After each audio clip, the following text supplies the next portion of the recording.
Bonjour à toutes et tous. Donc, voilà, François a bien expliqué, il y a eu la mise en place de ce prototype et donc je vais vous expliquer un peu la genèse du projet Cyprès et comment nous l'avons organisé. Donc en 2018, on a commencé à avoir des retours des utilisateurs. Et puis bon, voilà, des fois un modèle ça marche, des fois ça marche pas. Et donc bah, c'était intéressant de voir les difficultés rencontrées. Et on a essayé, à partir de l'analyse de ces difficultés, des échecs rencontrés, comment on pouvait construire des questions de recherche pour essayer d'améliorer le système de prévision. Alors, c'est un domaine voilà, d'exploration qui est très actif, qui était très actif à l'époque. Vous avez à gauche l'augmentation du nombre de publications scientifiques sur le thème de la prévision des étiages et prévisions saisonnières. Et puis, il y a un groupe qui s'appelle EPEX, hein, qui est un groupe international qui travaille sur l'amélioration des systèmes de prévision infrasaisonnières et saisonnières. Vous avez un exemple là, du système européen EFAS qui produit des prévisions saisonnières sur l'ensemble de l'Europe. Donc, on voit qu'il y a un contexte scientifique très dynamique sur le sujet. Et au niveau opérationnel, ça a été rappelé dans les deux présentations introductives, hein, il y a une demande croissante de prévisions opérationnelles. Ici, vous avez deux exemples de portails qui fournissent aujourd'hui des prévisions d'étiage en temps réel en Grande-Bretagne et en Australie. Voilà, avec des diverses illustrations de ce que peuvent être les prévisions et les incertitudes associées. Alors, une chaîne de prévision, voilà, c'est un ensemble assez complexe. Vous avez des observations hydrologiques, des observations météorologiques. Comme ça a été rappelé par Yann et Luc tout à l'heure, il y a aussi tout un tas d'influences qui modifient la réponse naturelle du système. Et puis, on essaie de se projeter vers l'avenir, d'abord avec des scénarios météorologiques. On fait passer ça dans des modèles hydrologiques qui ont leur dynamique avec pas mal d'aspects. Et puis, on produit des prévisions d'ensemble, telles que celle que vous a présenté François juste avant. Et il peut y avoir, à l'issue de tout ça, une expertise. Enfin, il y a souvent une expertise des prévisionnistes. Et puis, pour donner des informations les meilleures possibles pour la prise de décision. Alors, Cyprès, c'est un projet qu'on a monté voilà, à partir de 2019 pour répondre à un appel d'offres de l'ANR. Le projet a commencé le 1er mars 2021 et donc se finit à la fin de l'année. C'est un projet qui a mobilisé donc voilà, vous voyez, de 250 personnes en mois, une cinquantaine de personnes en tout ont participé.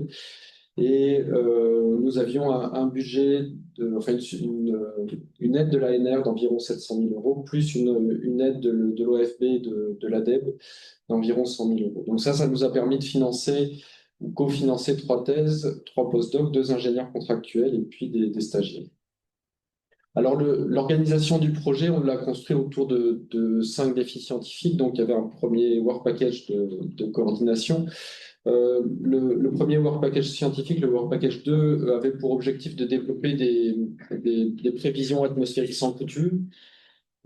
Ensuite, le Work Package 3 s'intéressait, alors c'était un peu le cœur du projet, mais à l'amélioration des modélisations hydrométéorologiques pour la prévision des étiages.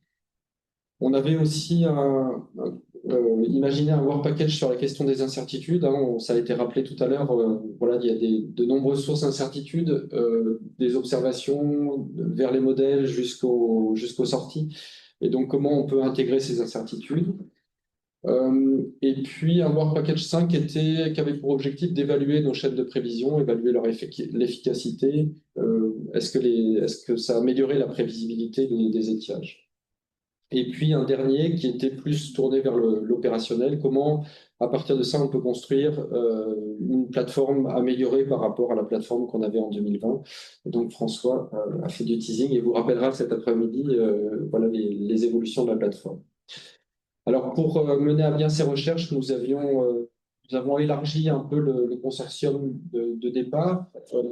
Nous avons notamment sollicité une équipe de Toulouse, Météo France, le CNRM, qui est venu compléter les travaux de la DCSC, et puis une équipe de Lyon qui a amené des compétences en hydrométrie. Et puis une troisième équipe d'EDF, donc le Laboratoire national d'hydraulique et d'environnement de Château, qui apportait aussi une compétence en modélisation. Donc, vous voyez, il y avait une petite dizaine d'équipes rassemblées dans ce projet, avec des compétences très variées. Alors, on a choisi de vous présenter aujourd'hui cette présentation voilà, résumant un peu les principales avancées et aussi les questions qu'on se pose à la fin du projet. La première présentation sera par Lauriane.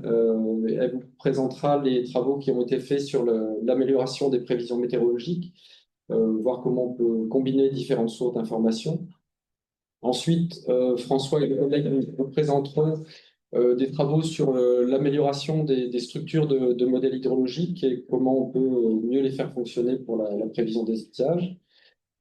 Dans la foulée, Camille vous présentera une application sur un cas d'étude qui avait été choisi dans le projet, le bassin de la Meuse, et comment on a appliqué des modèles spatialisés sur ce bassin-là. Et puis, en début d'après-midi, Jean-Pierre vous présentera les questions d'assimilation de données, comment on peut extraire de l'information des observations qu'on a en temps réel sur les bassins versants pour mieux faire fonctionner les modèles. La présentation suivante portera sur la quantification des incertitudes à différents niveaux de la chaîne de prévision et comment on peut intégrer ces incertitudes pour mieux renseigner le domaine de ce qu'on sait et de ce qu'on ne sait pas. Et puis, Mathieu vous présentera une analyse de la prévisibilité des étiages via la chaîne opérationnelle. Et puis, pour finir, François vous présentera les évolutions de la plateforme au cours du projet. Voilà, je vous remercie de votre attention.